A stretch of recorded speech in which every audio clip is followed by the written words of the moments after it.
สบายดีพี่น้องสิทอกข้าวจี่ก่อนเด้อตอนแรงเด้อนี่นะตอนแรงเดี๋ยวนี้หัน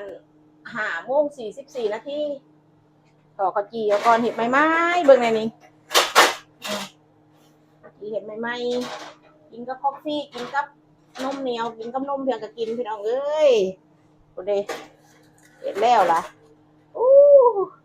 ไฟไหม้เพิ่นเห็นบ่ไฟไหม้ก้นเพิ่นเพราะเพิ่นจังฮ้อ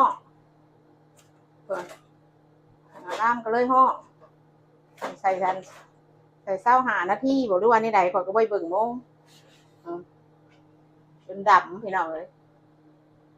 เยาะนมเหนียวก็เด้อพี่น้องใส่นมกาหนกแก้ว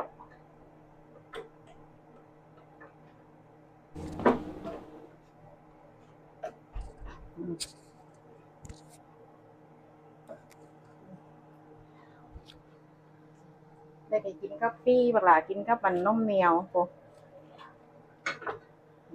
เอาไว้แม่นะห่อยไว้แม่นมเหนียวใส่บักหลาก่อนเรียกใหม่ๆฟัวกรอบของก่อนนี่เจ้าเห็นบ่จีเห็นไหมเอาถ้วยมาบักหลาจานเนาะกรอบเป็นทางเกาะก็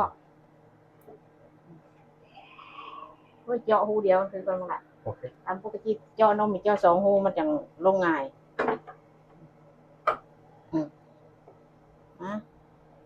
นี่นมเหนียวนี่พี่น้องนี่ไปนี่ข้าวยังน้อยแต่ข้าวไอ้กอเราเกิดใหม่ว้าก็หลาเพียงมันสั่นดุด้วยเอาละว้าหวานแต่เอาเบิ่งบักหลากินนมเหนียวฮ้อนนี่ฟังไปลูกนี่กินหวานอ๋อก็เย็นจ้อยน้องมาเร็วทุกคนบ้าเที่ยงเดี๋ยวกะจีเหมือนทุกคนกะจีใหม่ๆนี่คอฟฟี่ข่อยอันนี้เลยเฮ้ยกะจีคอฟฟี่กูมาเด้อโดน่ากินน้ำมาสาวมาเด้อบ่ถูกคนเด้อยันน้องอยู่แม่ว่าพี่ก็ได้ทั่วโลกอะไรมากินคอฟฟี่น้ำข่อยกะจีข่อยก็เฮ็ดใหม่ๆนี่ป่ะคนติดกันนี่ป่ะ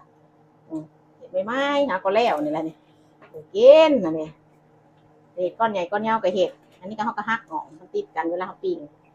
นี่มันจะกรอบหอมเหมือนกันนี่ก็ดียังไงใหม่หรือว่าเฮาบ่อยากให้มันใหม่นี่เวลาเฮาใส่แล้วบัดเวลาเฮาปิ้งแล้วเพิ่นละไข่ออกนะเพิ่นไข่ออกเพิ่นละไปติดเฮาก็ฮักออกก็เป็นก้อนไข่ก้อนมันนี่ข้าวจี่ข้อยกินกาแฟกับข้าวจี่ตัดกินกันถ้าบ่อยากกินหมดก่อนก็ดีแล้วก็เฮาก็ป้าไว้บ่อยากกินกาแฟกับไผบ่อยากก็กิน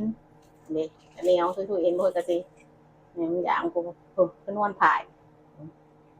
แป้งนี่ก็แป้งเห็ดกะละเปาบ่คือกันเด้อพี่น้องอันนี้แป้งเห็ดข้าวจี่แป้งเห็ดกะละเปาต่างหาก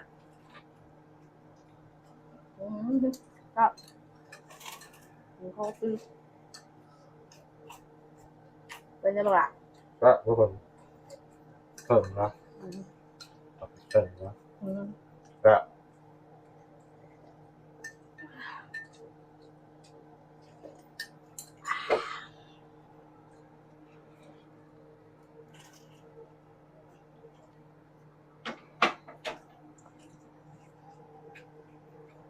โอเค